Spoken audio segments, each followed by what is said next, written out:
judge. All around the world, there are numerous places that have flat out homophobic or have conservative views, and people can and have been murdered for their sexuality. Artists with a significant queer following can only change this through boycotting countries that have a low queer rights development, rather than giving a feeble attempt to spread awareness through performing there, as opposition might propose. But first, let me just start with some characterization. So, why do these artists have such a large queer following, anyways? The first is how they have a lot of representation and visibility. A lot of these artists incorporate themes of diversity, acceptance, and the broad spectrum of human experience in their work, which will naturally attract audiences who feel represented by these themes. And when artists themselves identify as LGBTQ plus or actively support queer rights, they become role models and symbols of empowerment for the queer community. And secondly, it's because of their advocacy and activism. Artists who publicly advocate for LGBTQ plus rights and issues often gain the loyalty and support of the queer community. This can include participating in LGBTQ plus events, supporting queer legislation, or using their platform to speak out against discrimination. Many artists also contribute to LGBTQ plus causes, either through direct donations, benefit concerts, or by raising awareness about key issues affecting the community. Number three is safe spaces. A lot of these concerts and events act as a safe haven for LGBTQ individuals. And these are places where they can actually express themselves freely and enjoy a sense of community and acceptance, which they may not experience in other areas of their lives. And number four is their artistic expression. Artists often touch on themes of love, rejection, struggle, or identity, which resonate deeply with the individuals who feel misunderstood by mainstream society. And artists who defy traditional gender norms and blend genres appeal to the queer community, who often values fluidity and the breaking of binaries in identity and expression. And number five is the cultural impact. Artists who are seen as trendsetters or who have significant cultural influence can shape societal attitudes and help bring queer issues to a broader audience.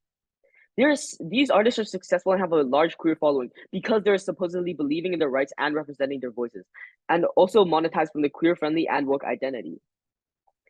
These superstars have a very large platform reach. Most of these artists have a massive global following, which means that their actions and words can reach millions across the world.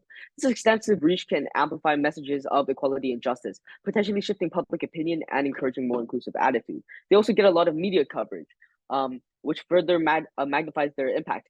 And although to the opposition, this may seem like a really good thing to spread awareness, in countries that they perform in that has a low queer or who has a low queer rights development, in these countries, it may actually just spark conservative views and hostility, such as hate crimes against the local LGBTQ plus community, which we do not want. They also have a lot of market influence because their decisions on where to perform can influence market dynamics. For example, choosing not to perform in certain countries due to human rights issues can draw attention to those issues and put economic pressure on those regions to change their policies. And their choices in endorsements and collaborations can also promote ethical practices and socially responsible businesses.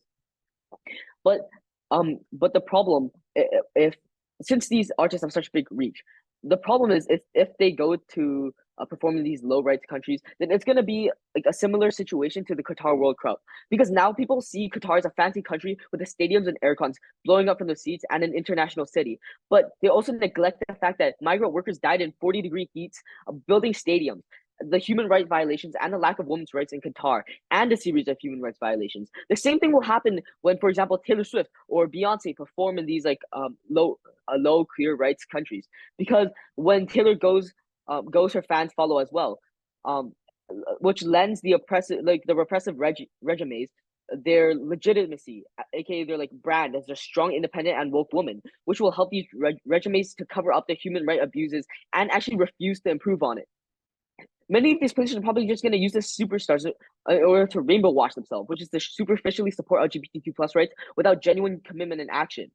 And so even though opposition may say, oh, but people will probably gain awareness if they do actually perform in these countries because they're reaching so many people, it's just a front. And there are numerous censors on what many of these artists can probably actually perform, such as how Beyonce is actually prohibited from performing Formation, which is a queer song, in the UAE.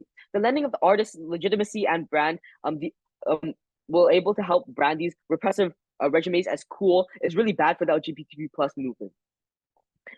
Next I'll be characterizing all these jurisdictions. There are a lot of legal restrictions. For example, many jurisdictions have laws that actually explicitly prohibit homosexual acts, which are often punishable by imprisonment, fines, or even sometimes corporal punishment or death. There's also a lot of a lack of anti-discrimination protections, um, and like state-sponsored discrimination. There are also cultural and religious factors, such as cultural norms and religious beliefs often play a significant role in shaping attitudes towards LGBTQ plus people. And there's also like a limited representation in media and politics. There's often minimal or negative representation of LGBT plus individuals in media and political discourse. There are so many like examples of human rights violations on like the criminalization of homosexuality. For example, like the Middle East, Africa, parts of Asia and Caribbean still criminalize homosexual acts. So we don't think that artists such as like Taylor Swift are merely just people who want to like perform in different countries. But in reality, we actually see them as cultural influences. Like artists like Taylor Swift and Beyonce shape cultural norms and values. The presence and the content they promote can influence local cultures, potentially opening discussions on taboo subjects like LGBTQ plus rights. They also have like, a huge economic impact, which can prompt the reconsideration of a lot of these human rights and LGBTQ plus like mainly these policies. They also have a visibility for marginalized communities because when artists of a strong commitment to human rights perform in less progressive countries, they bring visibility to marginalized groups. The platform can highlight issues that local activists may struggle to publicize. And so this is why these artists this is why a boycott would be so important, because not only do they have the economic power in order to boycott them, because they would put economic pressure on these countries to actually change their laws, their policies, etc. But they also have the ability to just boycott their by themselves, because if they don't go perform in those countries as like us as like a performer who supports LGBTQ, then it really shows their fan that it may make it show their fans that like, oh, that place doesn't it won't give the like the countries that they're going to the opportunity to rainbow watch them. This is why I'm so proud to propose. It is not only the queer people who enjoy good music, and we think that that itself is enough of a reason why artists commonly associated with the queer culture should be allowed to perform in conservative areas. In my speech, I'll mainly prove four things, which is firstly, what does our world look like? Secondly, the burdens we have to prove, the responses that we have, and lastly, the arguments that we present today's debate. Let me quickly move on to what does our actually look like and how do you characterize this world on our side. Firstly, note that artists in our world are likely to organically gravitate towards places that are big and have a big following, like Texas, like the UAE, and like the Indonesia. This means that, like in status quo, artists are likely to perform in these places because there are many people that are willing to buy their tickets. Note that these artists also have a proportionate straight following. Not all of their fans are gay, so then note that under a feminist world, you're also disallowing white, straight, stereotypical listeners of Taylor Swift's music from experiencing music in their home state. Artists are perceived to be closely related to gay culture through their social media, their fan base, and sometimes in their music. Gov also concedes this. And finally, note that the people who are performing are likely to be famous musicians like Lizzo, Taylor Swift, or Beyonce, like outlined in the motion. So this motion is not, our case is not a low impact case. Let me prove the burdens then we have to prove in this today's debate. A feminist burden is to prove that artists with significant followings should actively be banned or discouraged from performing at the very least. This means that their world is likely to look like one where musicians' company would not organize concerts and other meetings in that area, or stage managers would not allow artists to perform by not lending their resources. Note that our burden is to prove not why artists should perform, but just to prove why artists should have the choice, and there is no significant harm for these artists to perform in these areas. And in fact, it might be better if these artists are actively promoted to perform in these areas. Let me move on to some responses regarding the prime minister. They first say that when these artists perform, it will lead to these states and countries covering up their rights violation.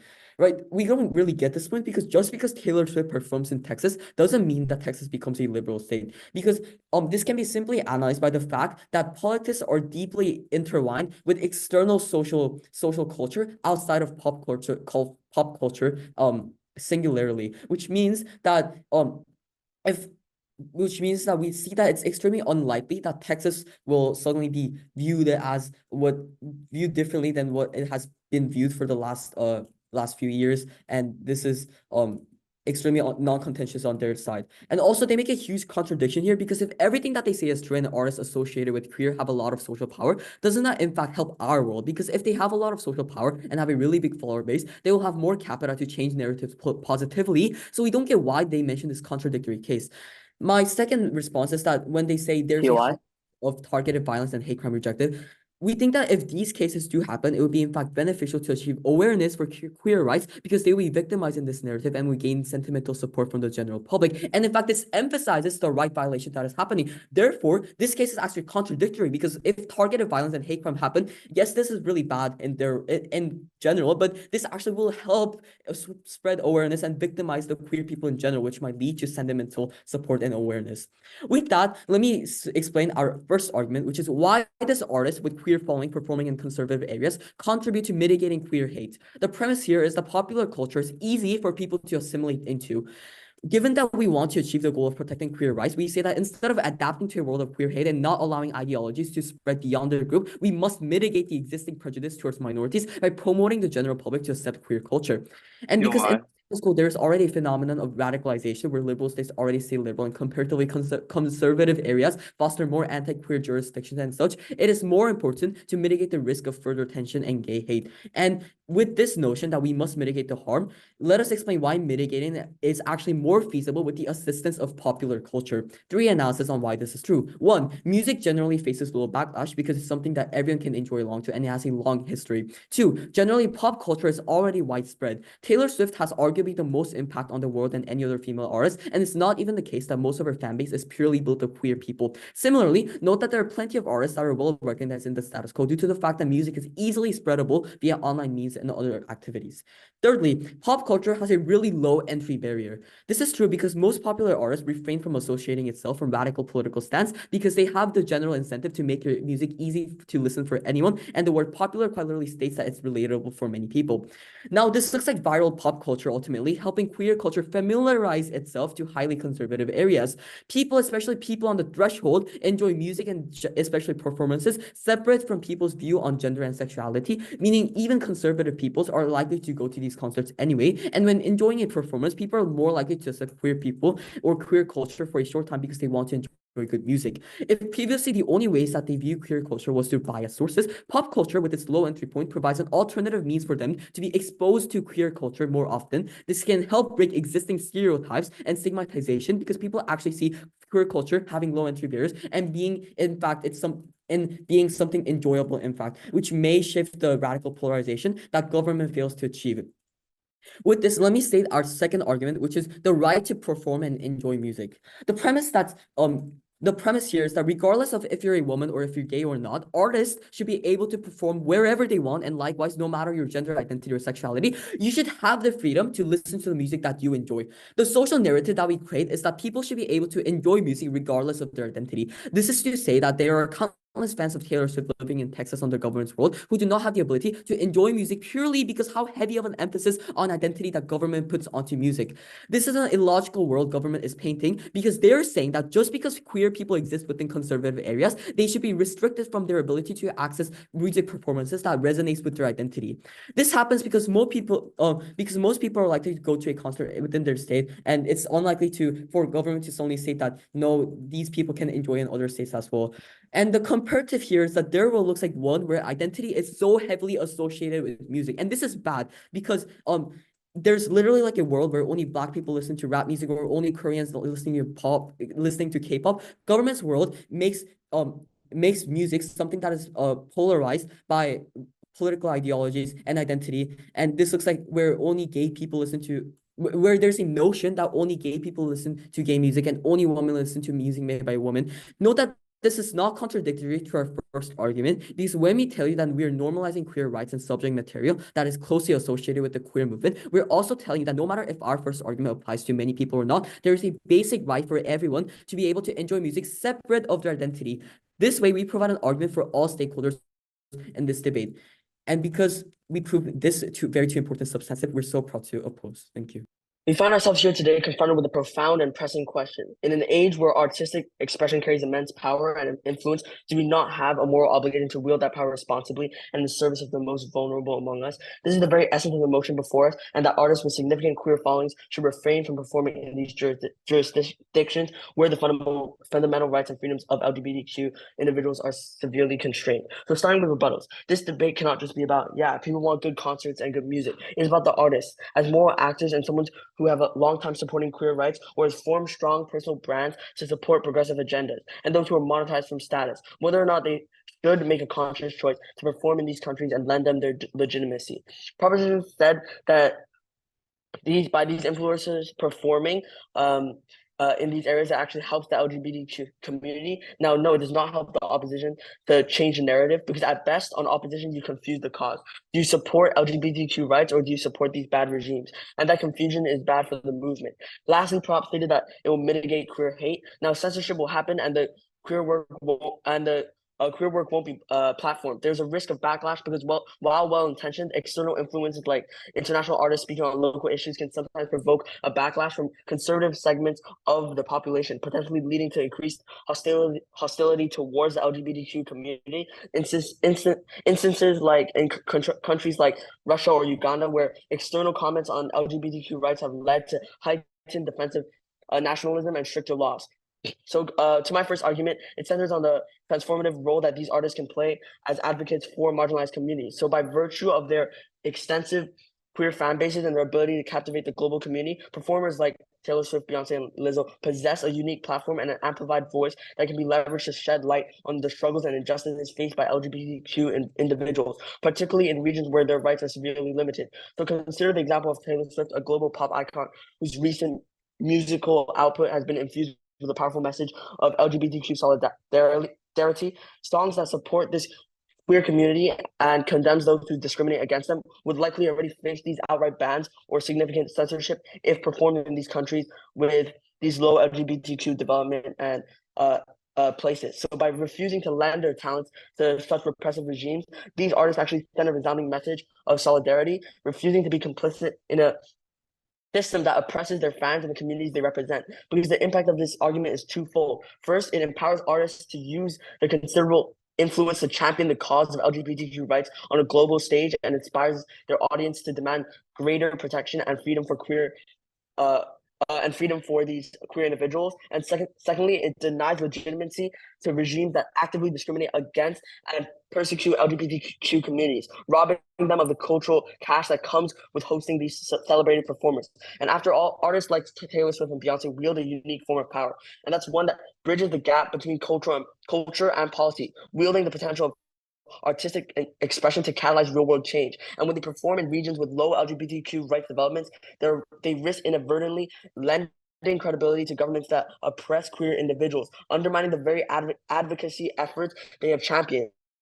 And by abstaining from such engagements, these artists can instead leverage their platforms to amplify the voices of local LGBTQ activists and organizations, shining an international spotlight on the challenges faced by these queer communities in these repressive contexts. So going to my second argument, while the power of artistic expression to amplify marginalized voices is undeniable, we must also grapple with the profound risks that arise when performers choose to lend their talents to regimes that actively oppress against these individuals. So by gracing the stage of such repressive governments, these artists are inadvertently empowering the very forces that seek to go against these queer communities, and with potentially dire consequences for the human rights of LGBTQ people. Consider, for instance, the insidious ways in which authoritative governments might seek to exploit the presence of high-profile international artists for their own nefarious ends. In the face of what they might perceive as an external challenge to their social norms of political control, these regimes may feel compelled to tighten the rope around the queer community, intensifying surveillance, enforcement, and even harsher penalties against LGBTQ expressions. We have witnessed this pattern time and time again, where the mere existence of LGBTQ individuals is viewed as a threat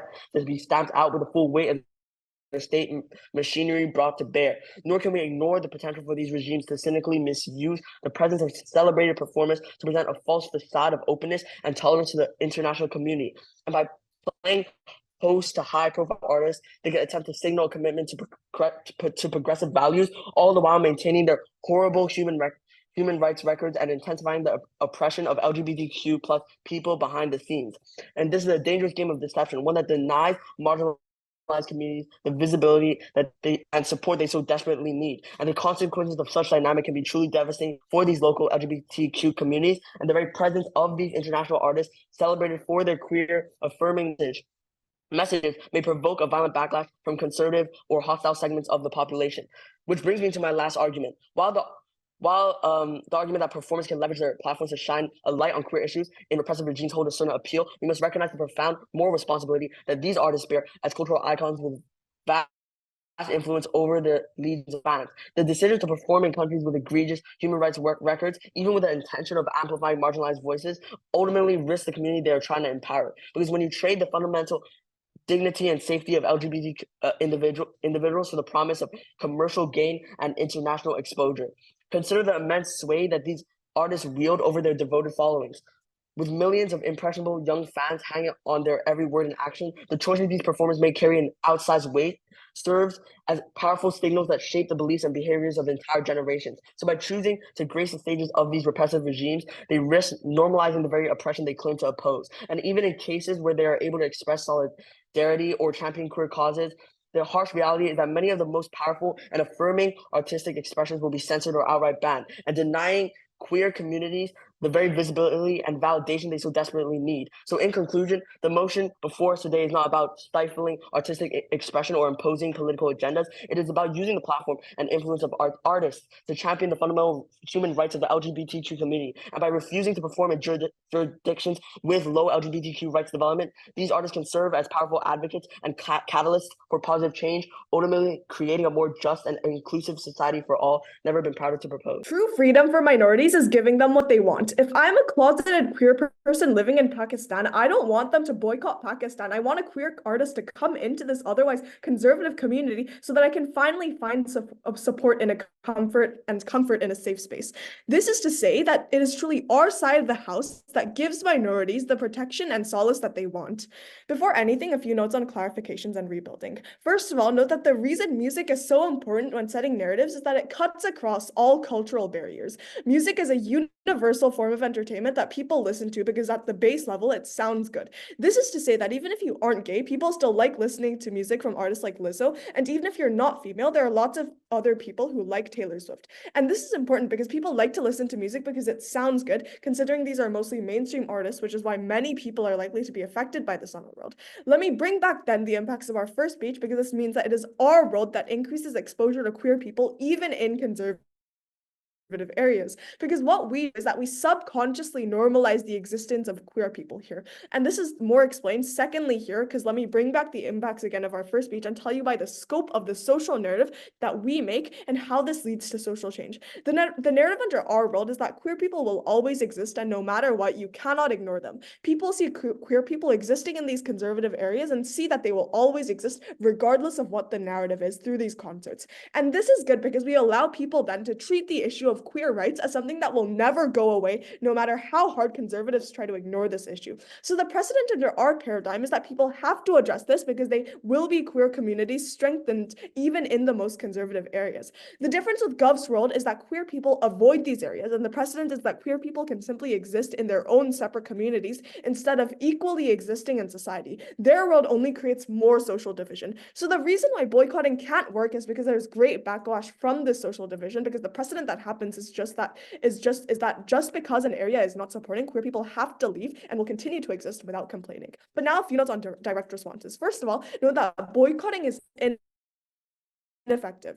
And this is because conservative don't care anyways, because extreme conservative people, because pop artists are not these areas' only means of earning money. This is to say that the government in these areas won't create any sudden change into their world just because they come in and boycott, because this isn't their main source of income. Therefore, the most realistic response from the governments of the conservative areas that we tell you is when pop artists don't perform in the areas is that they're just going to be like, so what? If anything, they would be fine because they want to find a way to protect their existing policies under their world. But secondly, note they talk about conservative hate. First of all, note this happens regardless in your world as well, because conservative people are still going to hate gay people. But secondly, in fact, our world is, in your world, it's worse because you leave these ideologies to radicalize in an echo chamber without further trying at all to familiarize queer culture. But thirdly, no, they say that there's a high risk for targeted violence and hate crime. First of all, these areas are extremely minor, therefore should be weighted against the benefits that we were able to prove in this round. Secondly, they're fundamentally illegal. There's police enforcements anyways, but also Michael tells you that it achieves awareness for queer rights and fosters a victimization narrative, even at worst, that violence does happen. So people are likely to care about them now because they see that they're victims of hate crime. So now, before I move on to my extension, I'll take a POI. 3, 2, 1. Seeing there's no POI, I'll move on to my Wait, extension. sorry, verbal or chat? Can you not chat?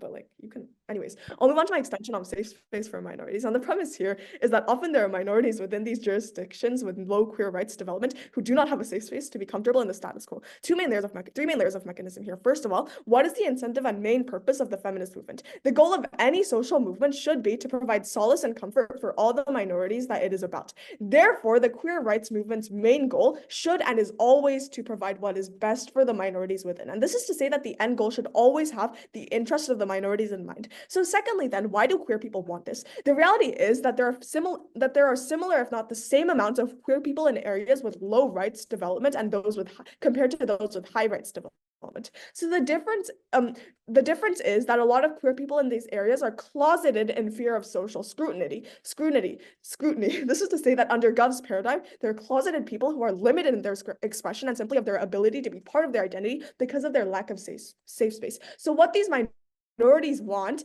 isn't for all the queer artists to boycott the country and leave them there to suffer on their own. It's that they want a safe space. But secondly, let me just mitigate why these performances are likely to be safe. These concerts are likely to have increased safety measures because people are aware that there's a chance that they may be attacked, but also countries outside the US, like the UAE and Indonesia, have fairly good gun control and people are less likely to want to go all the way to attack them. But weighing in terms of likelihood, what's more likely to occur are that these performances are without shootings or attacks compared to those with attacks, purely because of how difficult it is to organize them.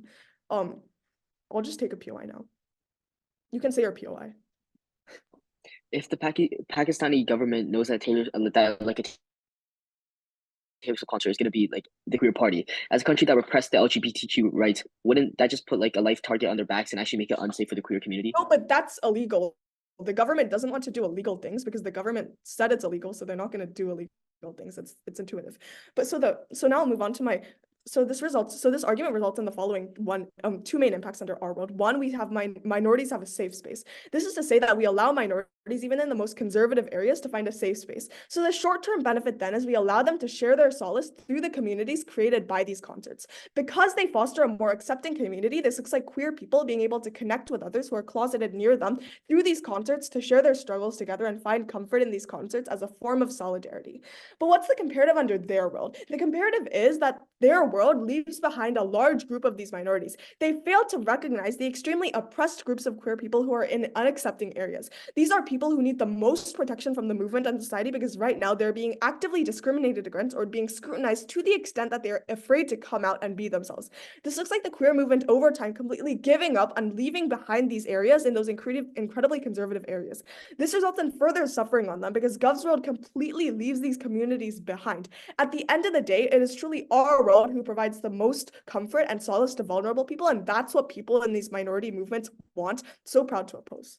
Performers with a large queer following would rather hear millions jeopardize the safety of their fans while also having their freedom limited while performing. All of this while the country still persists with their low queer rights and development. This is not something we want in our world, yet it is something all people are arguing for. On our side, countries will be forced to change for the better due to the economic and physical impact, while promoting a fairer world filled with more equality.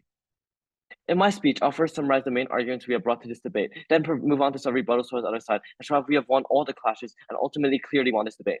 So firstly, our main arguments. We have said that there would be an ethical responsibility for these singers and artists and performers, as they should be supporting human rights, and going to this country to perform is going against that.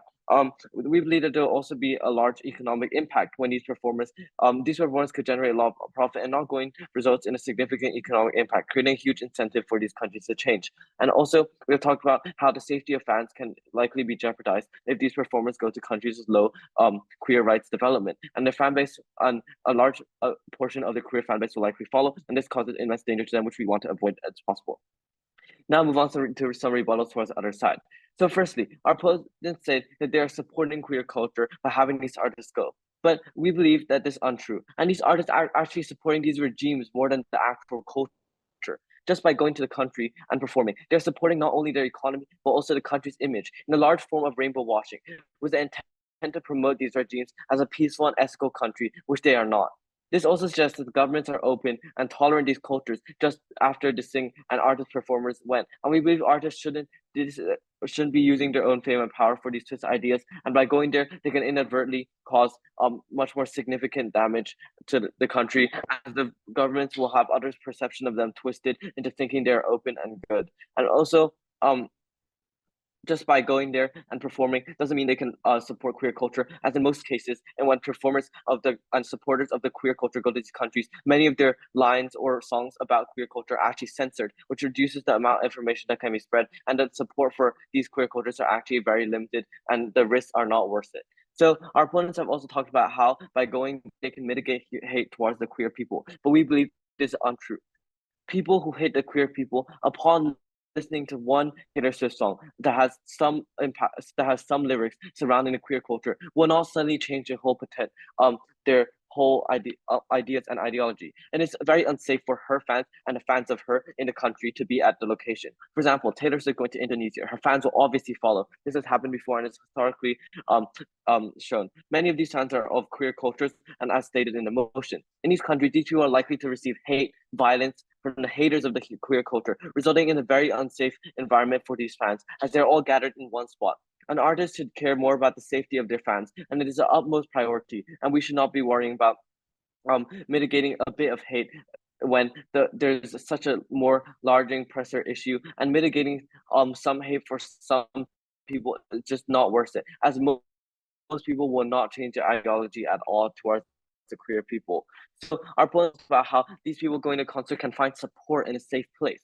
But we believe that just because an artist goes into the country, the people of queer cultures will not just suddenly be protected for some reason. These people will still receive hate from others. And being at a concert, we believe actually proposes more risk for them, and there's no support at all. A country representing queer rights, for example, a Taylor Swift concert that was an album with some queer culture songs, would attract queer people from all over the country, her fans from the other country, resulting in a huge target on all of their backs, and the haters of the queer culture imposing violence and creating a very dangerous environment that is not what we want from a concert. A concert is meant to be fun and have the performance enjoying, not the performers constantly worried about their own lives and also constantly being imposed violence upon. So our opponents have also talked about violence may happen, but this is okay because people will care more. Op is basically saying that they're okay with people dying at concerts after being murdered, just because this means that they may receive more attention and support queer rights. This is just twisted, unethical, and unjust, and we should not be sacrificing lives just for the small possibility of extra awareness. In our status quo, these acts of violence already happen on a daily basis in these countries, Indonesia, Uganda, all these countries. These human rights violations and these acts against queer people are already happening, but people still do not care, and governments are still not changing. It is unlikely a couple murders at a concert will result in massive policies changes for these queer communities, and we have already shown beforehand how this is a huge case of rainbow washing and can actually reduce the amount of support that queer communities have in these countries due to others' belief of the government tolerance and openness. So now I'll move on to main clashes that in this debate. There's a main clash on how people would react to this artist and what the true causes would be when an artist steps into it and starts performing in a country with low queer rights development. They say that it will help spread awareness, but this is not happening, as awareness can be spread anyway, like we said before, and without the artist performing, human rights are more stood out. When an artist performs, this often results in a form of rainbow washing, like I've repeated, where others perceive the country as now supporting of queer culture, even they do not, which actually lowers the amount of awareness and actually covers these issues up rather than shedding light on it, which is what we wish. And so many times songs regarding queer culture is also censored and awareness will not be raised. These concerts, just because they go to performing, their songs and their lyrics about queer culture may actually not even be shown, which results in no impact at all towards the queer community. So they also say that just because this artist goes, they'll mitigate queer hate, but it's not true. A censorship of songs will happen, and songs involving queer culture will not be shown or sang. So people listening to them will not mitigate any queer hate. And I've said before, many people in these countries have strong opinions towards the queer community as well as the government, which have low queer rights development. So it is unlikely that a couple songs, even if they do include it, will change any opinions, and the queer hate point can just be ignored, as it is such a small impact, and we have already proven that it will not be true. And I'll actually flip this argument to show how more queer hate will be occurred. It's happened before and it will happen again. These performance concerts and performances in countries are likely to result in backlash, where more hate is actually created towards the fans and the singers, overall damaging the queer community and movement as a whole, and resulting in the potential for more violence and the unsafe and an unsafe concert environment for these fans. And it has happened in Uganda before as well, whereas more strong policies towards these people have been imposed due to the awareness spread. And so, in conclusion, we believe that we have clearly won this debate, as we have provided clear arguments that have not been taken down by our opponents, whilst bringing down our opponents' claims and showing how we have won every single clash in this debate. I've never been prouder to propose. When the World Cup happened in Qatar, it never glorified the country. In fact, it exposed the existing labor issues. Similarly, if anything happens in our world, we think that the worst that could happen is an increased awareness of queer issues. Some clarifications before I move on to the two most important clashes in this debate. Firstly, about how there will be attacks and dangers. This was a point brought up by side affirmative. If anything, these attacks are good for the movement because it creates a narrative that these minorities are victims and that more people care, like Ein has already told you. But secondly, we give you like 800 reasons why they are instead likely to be more safety measures, and conservatives probably won't go all the way to kill or attack people. They never actually properly mechanize this, and this will be responded layer by layer in my second clash. But secondly, they bring up the point that people listening to music won't change the ideology. Our deputy literally tells you that it's not the music itself, it's the narrative that this creates. When queer artists avoid these areas, the precedent is that queer people can simply exist in their own separate communities instead of equally existing in society. Their world only creates more social division.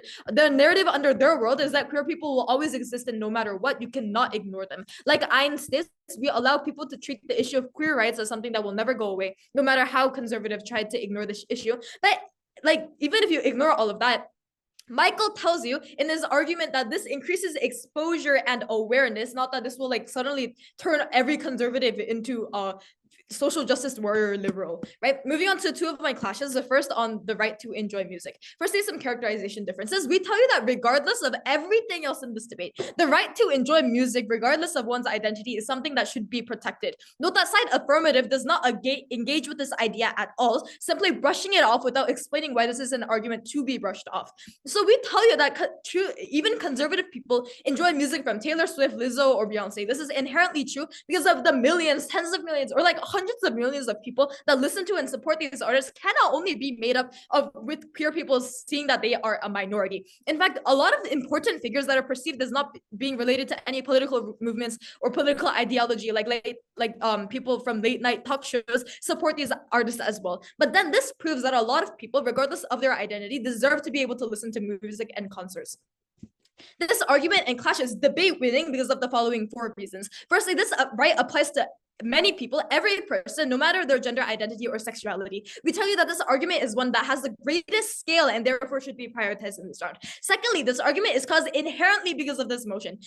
Like, note that the queer movement being protected or having policies change is something that is influenced by a lot of other factors that are not just this motion or like whether Lizzo performs in my city or not. But thirdly, note that the right to enjoy music is something that was never engaged to and just brushed off by side affirmative, meaning that we win this clash and the dynamics of this debate. But finally, to weigh the importance of music, art, and culture, this is something that is connected with a lot of people's identity, tied to their enjoyment, livelihoods, and ability to live happily, and therefore should be protected in today's debate. Moving on to my second clash. Oh, but before that, I'll take a POI. Oh, you can just say it verbally. Sorry. Don't you think that backlash may occur after these concerts, which is seen through instances in countries like Russia or Uganda, where external comments on LGBTQ+ rights have led to heightened measures against queer cultures?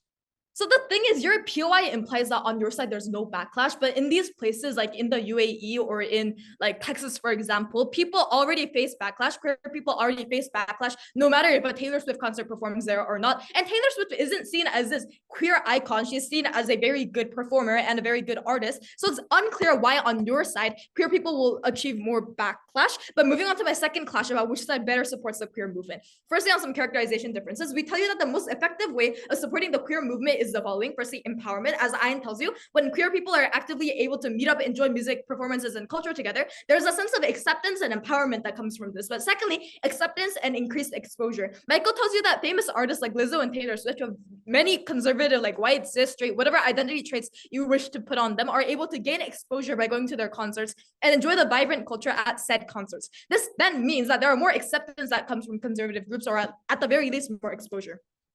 Affirmative tells you that the only way to promote queer rights is to have boycotts by these artists. We tell you that this is ridiculous at face value because boycott should be decided by the queer movement, not artists separate by it. But then to compare these characterizations more, side affirmative is able to prove that people on the ground would be sad and therefore care that their favorite artist does not perform in their area. However, note that those on the ground would enjoy it less that artists are trying to boycott their cities. Or the alternative is that they are able to enjoy good music and culture. Second level then is that conservative people would likely perpetuate hate against queer movements because in their eyes, these queer people are the ones disallowing their favorite artists from performing in their city. Third, there's no analysis to prove why queer people will actively enjoy this policy proposed by affirmative. But secondly, note that if we were able to ban all outlets for queer people to connect and feel empowered by each other, you fail at one of the main goals of the queer movement, to provide empowerment to the people on the ground and to make them feel safe. Note that governments and states do not care about whether Lizzo or other artists perform in their states. This is because there's such a big disconnect between the music industry and the government, and because there are other big artists that perform in that sector, there are other ways to get economic things in that sector. And finally, note that queer people are unlikely to protest, like side affirmative tried to claim time and again, because of this boycott, because they hate and they are afraid of the harms that affirmative perpetuates, like hate crimes, like extreme discrimination, and because of the nature of these ideas. But then side affirmative tells us that there will also be hate crimes that are perpetrated on our side. Like Ian has already told you, hate crimes are very unlikely to happen in concerts because there's likely to be extreme protection provided by the company of the artist in order to protect the artist, who is very, very important, and concert goers. Note that this is something that further adds to the benefit that Ian tells you. Queer people are more likely to feel safe in concerts because of the security. But note that hate crimes happen no matter if this motion passes or not, like I've told you time and again. This means that the people that want to promote violent acts against queer people or backlash against queer people will do so no matter the area that they promote violence or the section that they promote backlash. If a gunman is unable to commit a homicide in a concert, he will do it during a pride parade or an underground gay bar. To weigh this further though, note that the likelihood of this happening is very, very low. The scale of people that this harm targets is also very low. There's no exclusivity, and therefore we are able to win our benefits over this. But thirdly, moving on to some weighing, note that even if we take their benefits of boycotting at face value and assume that these artists have a lot of power, note that empowering and exposing the movement is a more important goal because it benefits the people on the ground. Policy changes are stopped by a lot more than affirmative characterizations. The majority characterization of people and politicians under affirmative are people that hate queer people, which means that legislation that protects them is incredibly unlikely to pass. Very proud to oppose. Our role wins this debate at hand because we proved the one and only most important question in today's debate: which side protects queer people the best. In my speech, it'll be structured in a way where I first explain the proposition's argument, why we ultimately rebut to it successfully, and what we give you, the unique benefits, and why we ultimately provide you with the debate-winning principle and benefits that we can successfully prove in order to win. Without further ado, I'll explain what proposition states and what they do wrong and how do we successfully rebut to their arguments. Proposition's logic, we can say that their entire case is built on this following logic. Countries want international exposure and financial benefit. Pop culture artists concert give international exposure and financial benefit. Therefore, conservative governments would be pressured to change their jurisdiction if they do not get those international exposure and financial benefits. Note that my first speech already tells you that jurisdictions are intertwined with religion. This is intertwined with international relations. This is intertwined with previous hate crimes deep-rooted into these cultures. And note that I already tell you that it's extremely unlikely that these conservative governments would care if a successful artist don't come to their city, because there are other economic sectors in any given area, and because other artists can come to their area, and there's so much other variables that can affect the impacting of this argument. And the point here is that our characterization that pop culture has a low entry barrier is correct, because pop culture actively tries to disassociate itself from radical political ideologies to appeal to many people. The second thing that prop tells us is hate crimes. We rebut this argument with three analysis. We first say that there is likely to be extreme protection provided by the company of the artist and within the queer culture within the country themselves in order to protect the artists and concert goers. We also tell you that second, hate crimes happen no matter if this motion passes or not. If anything, Rachel tells you that backlash happens more in government's world, where queer people are seen as actively trying to avoid conservative people, and therefore even queer people and communities themselves think that artists aren't willing to give them support. If anything, we prove that backlash is more likely to happen in their world, or at the worst case, that backlash is a non-contentious argument that is symmetrical.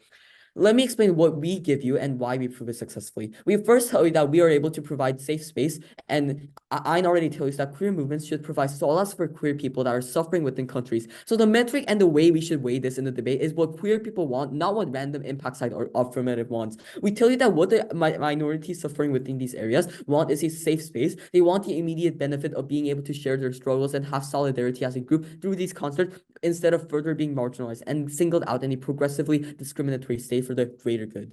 Second thing that we give you is exposure and awareness. Note that we already say that awareness happens better under our side of the house. This looks like a subconscious narrative that queer people will and should exist in a society, not secluded in separate communities from others and exist in their own ecosystems.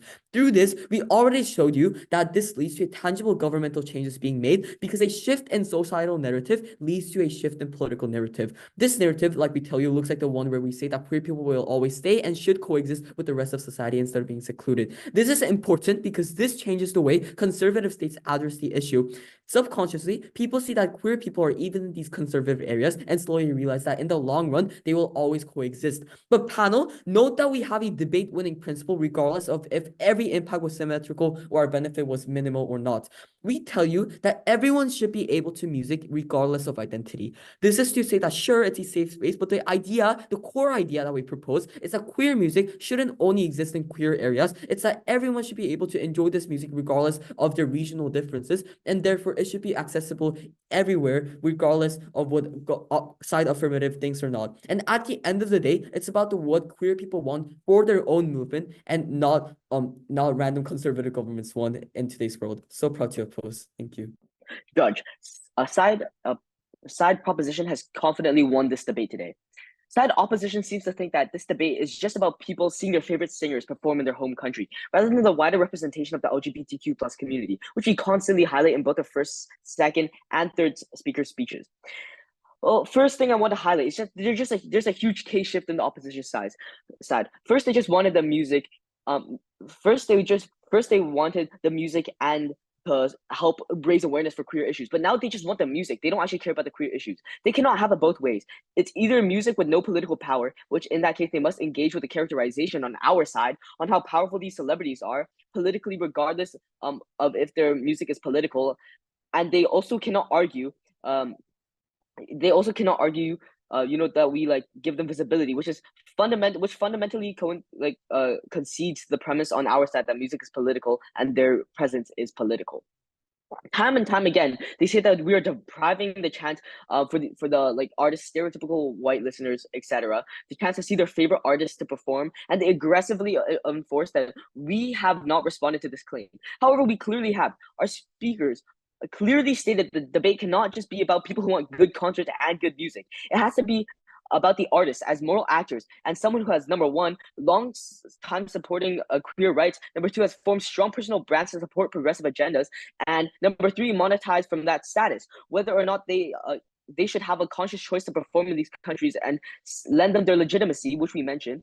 Opposition has to think about the wider artists as moral actors rather than just providers of good music, which they seem to have not done.